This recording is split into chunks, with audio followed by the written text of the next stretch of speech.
হুম। আউযুবিল্লাহি মিনাশ শাইতানির রাজিম। বিসমিল্লাহির রহমানির রহিম। আমি advocate S A Al Amin, supreme court of Bangladesh high court division.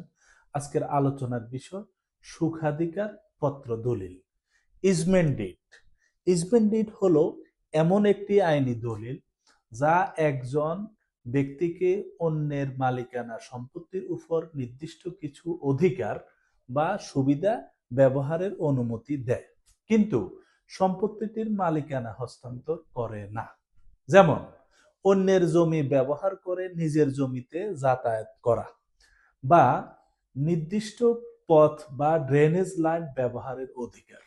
এটি একটি নির্দিষ্ট উদ্দেশ্য পূরণের জন্য অন্যের জমি ব্যবহারের আইনি অধিকার, যা সাধারণত সম্পত্তি থেকে সম্পত্তিতে স্থানান্তরিত হয় এবং সম্পত্তিকে সুবিধাভোগী ও বোঝা বহনকারী এই দুই ভাগে ভাগ করে।